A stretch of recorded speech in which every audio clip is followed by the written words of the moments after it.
Hey everyone, it's Jaime Jo Wright here at Mad Lit Musings, and today I have a really dear friend of mine who has just released her debut novella, and I cannot be prouder, so hear me scream it from the rooftops. Please meet author Kendall Hoxsey. Hello. Hello. Actually, you were on the podcast earlier this year as an aspiring author. I was. I know, and now look at you. You've got your own novella out. I know. Well, I have to say to your listeners, I was about to say readers, but listeners, um, they were so sweet. I got some really nice notes Oh, that were that's just like, cool. "Oh, you gave me such hope. Like, I hope to do that one day," Oh, or that's my kids awesome. want to be writers. So it was so sweet. That's awesome. And I love it when listeners do that and they reach out to the guest authors because you need encouragement to keep Hmm. going and to know that you're making a difference too. So that's awesome. Yeah. Well, your novella is part of a collection that is out. So the collection itself is Holiday Menace collection. It's a romantic suspense collection. And we just had a podcast with three of its authors, Jerusha Egan, Sarah Hamaker, and Terry Weldon. We were just on the other day and we had them on here. But now it's your turn because you get the limelight on this one, Kendall. You don't have to share with anyone. And your story is called An Imminent Christmas Threat.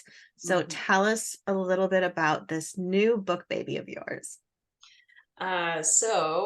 We have Samantha Hawksbridge, but she has changed her last name, but she's going back home to Potter Valley to try to make amends with her past. Mhm. Um, some terrible things happened to her 6 years before. And so she's been living with her daughter, who's a little 6 year old, Cora. And then she's coming back, but she found a job with another winery. And so you just kind of have to go from there. Yeah, because you can't say too much or you're going to spoil it. I know. So that's like, I can't spoil that. I know, I know. As that was what we found when we were talking with the other ladies that are part of this collection yesterday. We were talking and they're kind of like, well, I can say a little, but with novellas, they're even shorter than a novel. So there's only so much you can share. You know? So I'm like, okay, I can give that little nugget of like, she's changed her name. That's Right, about it. right. She's changed her name, which usually signifies this is not going somewhere good. No, yeah, some bad things happened. Well, I've actually read this novella, so I know what happens, and I have to be careful. I don't spoil it either in this conversation. Oh, fun. So, one of the things I like about this novella, though, is it's in a setting and a location that you don't see as often, at least in the Christian market. But I think is a location most people really appreciate. So, tell us a little bit about not just the location and the setting, but even your own personal background. I'm a fifth generation grape grower. Actually, just this year, we've celebrated our 120th Really? harvest.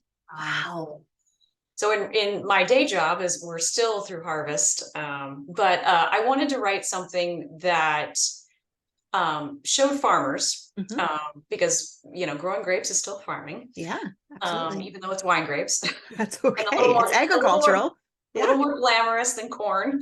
Um, I don't but know. Around here, people still do stuff with corn that's a little bit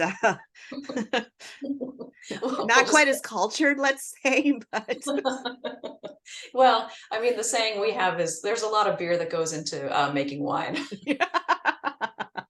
So, I like um, that. but anyway, I grew up in Napa Valley, and Mhm. I didn't want to do Napa Valley because sometimes it has a little too much of a Hollywood feel. Oh, sure. Yeah. So, so I chose Potter Valley, which is part of Sonoma, but it's a little further north. So it's kind of in the Mendocino Sonoma Okay. area. Hmm. Um, And so, it's got the similar location. You've got the rolling hills. You've got some beautiful weather most of the time. Hmm. It can be a little cooler because they are closer to the ocean than Napa Okay. Valley is. Yep. But yeah, and it's a little lesser known. So Yeah. that was something that appealed to me. Yeah. I like that concept because, yeah, Napa Valley is so well known. Mhm. And then you have this smaller it felt in the novella, honestly, it felt a little bit more intimate. And I don't know if that's true to the area. It can, yeah. I mean, there's a lot of nice little towns. I mean, uh, there's this place when you're going through Sonoma called Jimtown, and Okay. it's just one street. It's just Jimtown. Oh, fun. And it's one word, Jimtown. And it's Jaim Mhm. or Jai. That would be how you spell my name. Jim. Is it Yes, Jim? Jimtown. Jim. Okay, so not GYM as in the workout, Oh lose yeah, weight no, gym. Okay, got no, it. it's James Jim. Well, we've established that now. So Yes. Yeah, so I mean, there's all these fun little pockets that you can find in Northern California. And because, we're not the palm trees and the ocean. And I mean, even, yeah. and because, I don't know if a lot of people know this, but the Pacific Ocean is a lot colder than the Yeah. Atlantic. Mhm. So, when people go to the ocean, you're just shivering. It's so chilly. They always So make it look so warm when the surfers are out surfing. It just looks like it's delightfully 82 degrees water. maybe outside, but yeah. No, Mm, not the water. What no. is the temperature? Do you know what the average is? Oh, depending on the area, I mean, I would say probably you're in the 60s, maybe Okay. 50s. Yeah. My husband used to go, not snorkeling, Mm-hmm. scuba diving in the Monterey Bay, Mm-hmm. and he said he had to buy thicker scuba suits because Really, it's so cold. really interesting. Yeah. Okay. So you don't live in the tropics. We've established that. No, we may get to. I mean, last summer we had 119 day one day. Ooh, Yeah, that's a but scorcher. that's a scorcher. Yeah. But the winter, yes. I mean, and you're gonna laugh coming from Wisconsin. I'd say the difference is because, like, oh, it's so cold here in the wintertime, but because we've got the Swift, bleh, we've got the swing from freezing sometimes at, Yeah. 3 in the morning, so 32 degrees, and we can go all the way up to the 70s, but then we're gonna go right back down at night. So you've got Okay. a really evolving in a large range, and Yeah. it's not overcast. It can be so we don't have why am I blanking on the word right now? Um, humidity. Okay. So even in the cold, you guys have that humidity Yes. that Oh, we yeah. don't have. Yeah. Yeah. We get a lot of humidity. And then you had the snow and everything. And I don't know why I was researching it, but somehow I was researching cornfields in Wisconsin and found out that they give off up to 40,000 gallons of water a day in Hmm. Wisconsin, which is one of the reasons why Wisconsin is such a humid state in the summer. Because you always hear about the southern states being humid, and people Yeah, kind of like, oh, you're from Wisconsin. You don't know what humidity is like. And I'm like, some days are like 86% humidity here, and it's 98 degrees, and you're just like barely able to breathe because the water in the air. So, I always thought you guys had humidity like yeah, it's the into corn. and all the other It's things. the corn. This is why we need to grow grapes in Wisconsin. Let's just switch everything over to wineries and wine valleys. It'd be great. Well, you found a Wisconsin wine bottle I did. I on did. Passions. Oh, fun. Okay, so that's one cool thing that I think sets your novella apart is the fact that it is in wine country. Even though wine isn't necessarily the sole focus or central focus of the book, but it's just a neat element of setting that I think readers will really enjoy because it's different and it's unique. So kudos Yeah. to you for that. Oh, thank you. Yeah, I mean, it's their job, it's their livelihood, Hmm. but it's a vehicle. Yeah, yeah, it is. But it was fun as somebody who's not, well, one from Wisconsin. So we're not, there's a few wineries here. I'm not going to say there's not, but it's not part of our culture. And it was interesting reading your novella and just the little things that you put in the setting, like even as she's going through the winery or having different conversations with different employees, you're like, oh, that's interesting. Like it wasn't too sciency or too industry, but it was just enough to go, huh, that's a side of life I just didn't know about. So Oh, good. that's Yeah. really cool. So Good. Thank so you. this is also suspense and Christmas. And I was talking on the other podcast with the other authors in this book. I'm kind of like, why do you think people like the element of suspense and Christmas in one conglomerate combination? So I'm going to ask you the same thing. I won't tell you what they said. Hmm. Um, I think because with Christmas, it's the possibility of anything. I mean, Yeah. you're celebrating obviously the birth of Jesus. Hmm. Um, and so miracles can happen, and Hmm. that everything's going to be okay. Yeah. So that's at least what I would say, to come off the top of my head. No, I love it. I love it. And it was funny too, because I was thinking even after I had the podcast interview with them yesterday, was even the Christmas nativity story, if you really look at it, is very suspenseful. Not that I want to glamorize it by any means, but I mean, you look at the things that were happening, and King Herod, like, was literally, there's a genocide around Christ's birth that doesn't usually get talked about as much. And it really does contradict. You have the birth of Christ, which is this extremely hopeful thing for generations to come that we know, but they didn't necessarily know then. And then you have King Herod, who's going through like one of the first holocausts of the, I shouldn't even say the first, because there were so many different times that they went through, but Well, yeah, genocide for sure. yeah, because I was showing my children Prince of Egypt. And so Hmm. my daughter was asking me about that. And I said, well, sweetie, how do you explain to a 5-year-old Right. why? Um, but yeah, no, so go back to your question. Yeah, I mean, some horrible things. And I have a 1-year-old son. I mean, Hmm. I can't imagine what Hmm. Mary must have been feeling and going through that, Right. Right. you Well, it's know, kind of one of those things too, not to get off on a rabbit trail, but I love rabbit that's what trails. we do. This is what we do great. So get Kendall's book. Okay, now we're gonna talk about the nativity. So but no, I was thinking too, like Mary, she's told by this angel she's gonna have like the child of God, which is weird. I mean, let's just be honest, as a human, weird. And then she gives birth. But I was thinking too, like, as somebody who's read scripture, I know the story of Christ's life, but she didn't have that. So they're really like, even when they fled to Egypt, it's like she hadn't been given a promise by God that she was going to give birth to the Son of God, who would be the savior of the world and is going to live to X amount of years. She was just told she was going to have the Son of God, I mean, and then walk in faith, because you're just going to have to roll I with it. yeah, I think that that's such a lesson for us today in Yeah. our time, is that we feel we've got phones, we've got instant communication, Yeah. we've got everything, Yeah. but we're still struggling with faith. Oh, And yeah. I think even everyone from the past 2000 plus years ago, Hmm. their faith is so much stronger than ours is. and Yeah. and I don't even know how to connect that, but yeah, I mean, talk about faith. Yeah. No kidding. No kidding. There's so much about Mary that I admire. Um, and I know with the diverse backgrounds of different people and different doctrines within the Christian church, and within Christian history, there's different emphases put on Mary depending on what denomination, etc., you come from.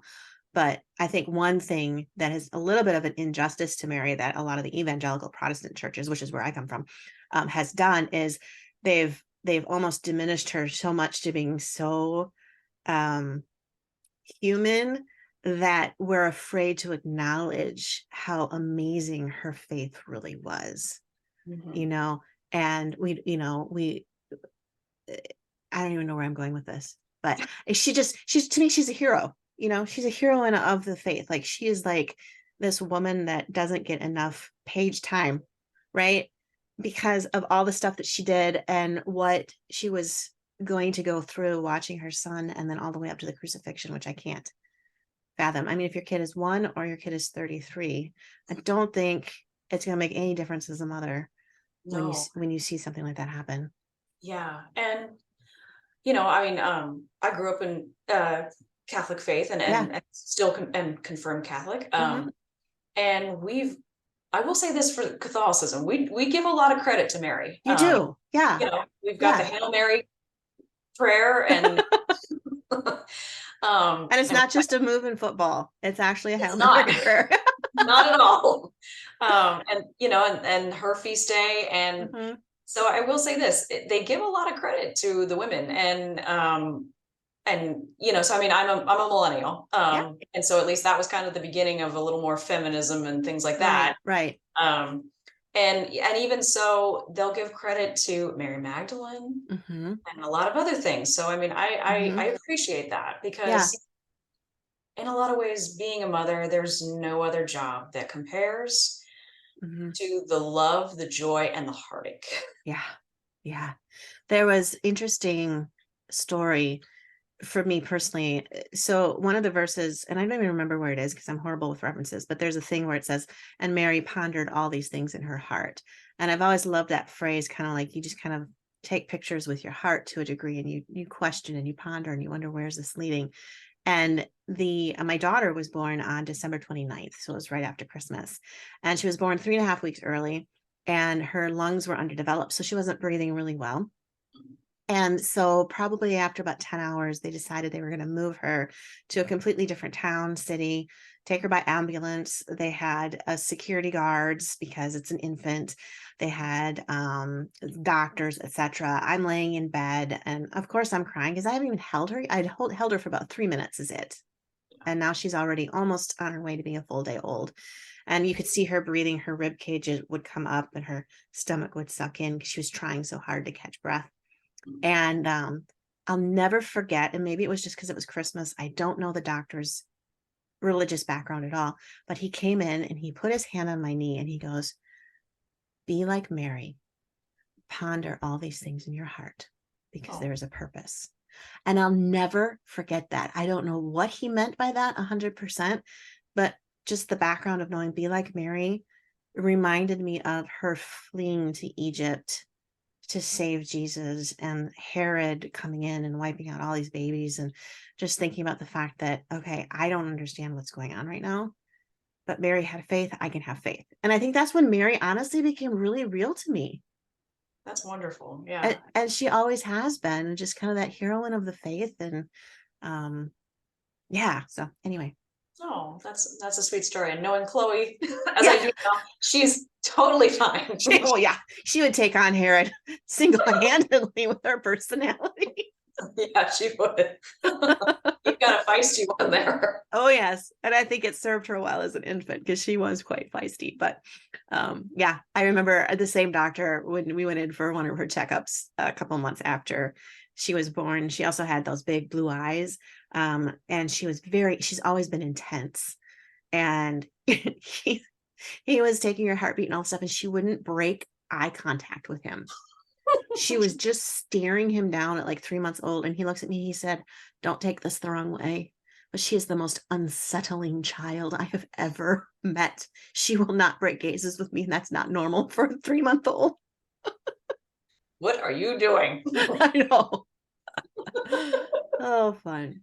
Oh, But yes. And I think all of this stemmed from that question of how does suspense and Christmas go hand in hand, really? But I think life is that way.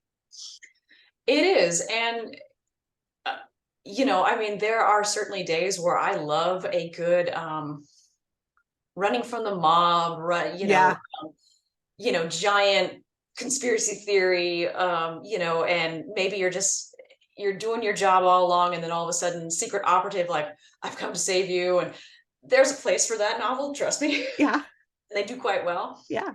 But at least for me, and as a first time writer, Hmm. I could only truly do something that at least was a real life suspense that I could understand. Yes. And I would, maybe someday I'll get better and I can write this gigantic story arch of, all these other things, where it's like, you're the chosen one and you're gonna Yeah. save the world. It's like, oh, that sounds cool. Your own version of Jack Ryan, My oh yeah. right? Yeah. Yes, that intrepid guy. I know. So yeah, so at least I wanted to make my novella something that's a little bit more down to earth, I guess. It is. Yeah, it's true. And honestly, I think readers will relate to it to a degree. I mean, any suspense in fiction can sometimes be sensationalized a little bit for the sake of entertainment. However, the suspense that is built around a single mother coming home, a history of family dysfunction and difficult relationships, is, I think, honestly going to strike a chord with a lot of readers too, is something believable. Yeah, and coming from a family business myself, Hmm. there's so many emotions. Yeah. Yeah. I am so grateful that, being a fifth generation, that we've made it work. Hmm. But it's a lot of faith and it's a Yeah. lot of hard work. Yeah. And giving understanding that I Yeah. can't react at this moment. Yeah. A lot of communication, I assume, too. Yes. Well, and you have to learn, someone's not always going to communicate how I want to communicate. Yeah.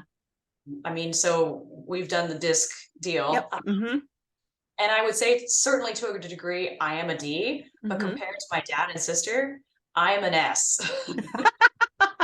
I am the steadfast one Yeah. doing government Hmm. relations, doing kind of the, the girl Friday tasks. Right. Right. Um, versus my dad, who's the managing partner and Hmm. has been since he was in his early 40s. Okay.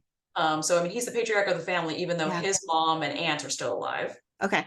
And then my sister is in charge of selling the wine, so she's very influential. Um, Hmm. she could sell ice to the Eskimos, as they Yeah. say. Yep. I hear you. Yep. But I yeah, always so like that personality one. The disc. If people listening don't know what it is, disc is DIS and C, and each letter is resembling of a specific personality type. And the D is usually more dominant and direct, mhm. and the I is influential, like you said, and the S is, what is the actual? Steadfast, I thought. Steadfast. That's right. And then C is, I consider conscientious, yeah. but basically C, and I forget kind of the, I always compare them to a beaver. They're the ones that are very specific and yeah, analytical, and they yes, make and great accountants. yes. So that's probably the best, comparison. Yeah. Yeah. They like their numbers, they like the Hmm. facts, Hmm. and they are very introverted. Yes. Yeah. So Yeah. whereas on that same scale, they'll be with, well, I have to think about it. Sorry, I'd have to see it in front of me. I I'm know. very Right. Right. It's been a long time since I took mine, but I always registered as a I, with shocking. shocking, influential, which are, the playful otter type. And I had some subsets of the S, being steadfast and loyal, and all of that too. But Well, and I think it's important for everyone to know also, no one is just one thing. no. You've Mm-mm. got pieces of all of that. It's Yeah, just because you throw my kids in the mix, I will suddenly become a high D very fast if anybody goes at my kids. I will dominate, confront, and do anything. I'm fine with that. yeah. Well, it just depends on the day. Exactly. Well, that's true too. And whether I've had my coffee, Mm. that's Well, also true. yes. Well, and as the non-coffee person, I need my tea. Okay, and this interview's over. All right. Oh, that's funny. What Sorry. was it? Somebody posted the other day something about their tea and how their day wasn't going really well.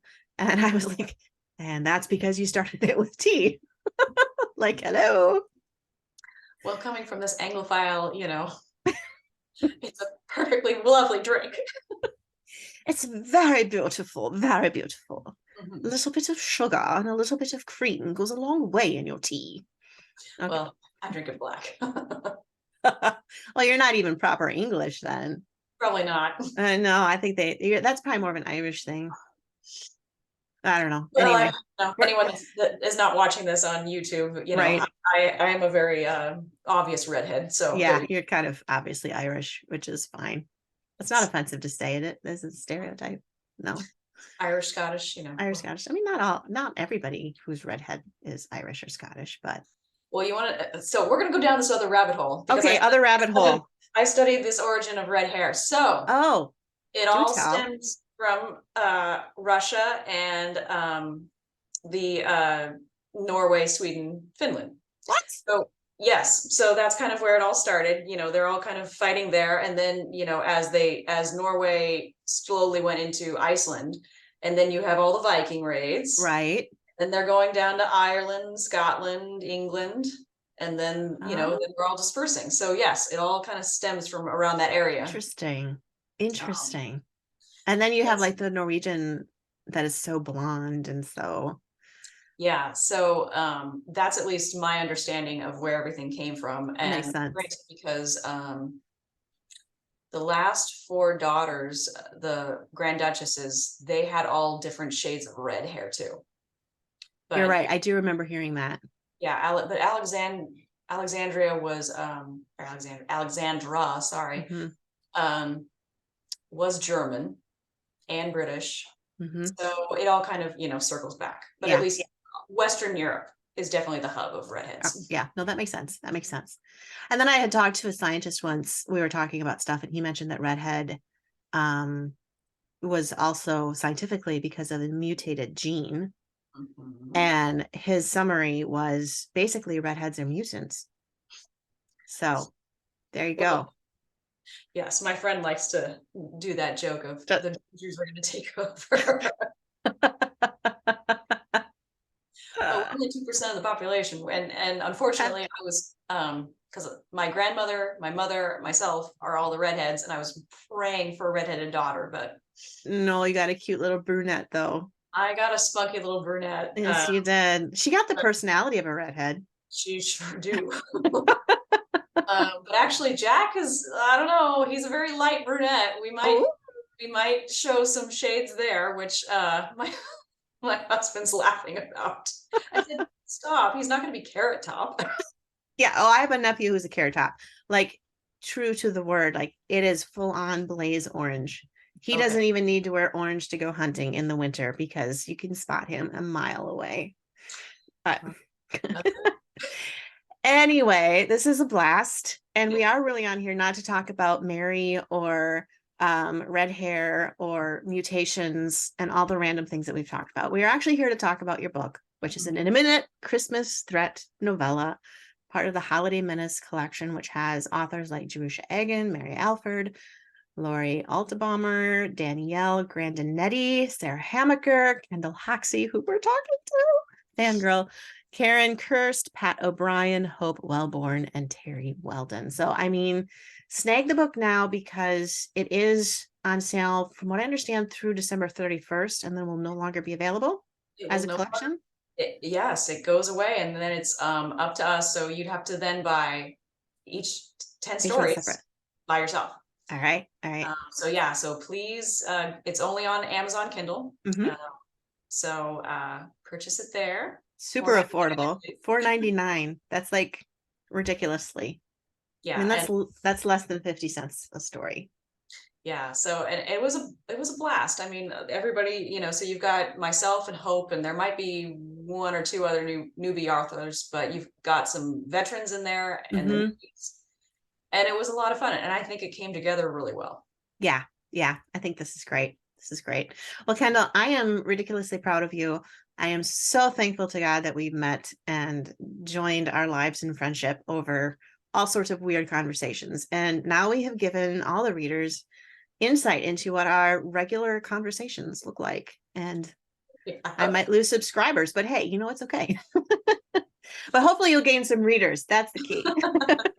Well, yeah, so I can't share too much, but at Mhm, least in October of 2024, there'll mhm, be a new novella, mhm, historical Western fiction, mhm, and then another project that'll probably be January of 2025. mhm. That will be a fairy tale retelling. So, Oh, this is exciting. So yeah, you guys are all going to want to follow Kendall. And what's the best ways for readers to follow you? so I do have a website, and the newsletter, I promise, is coming. um, So authorkendallhoxsey.com, and Mhm. I am on Facebook as well as Instagram. Instagram a little bit more regularly, but Author Kendall Hoxsey for both. Perfect. Sounds good.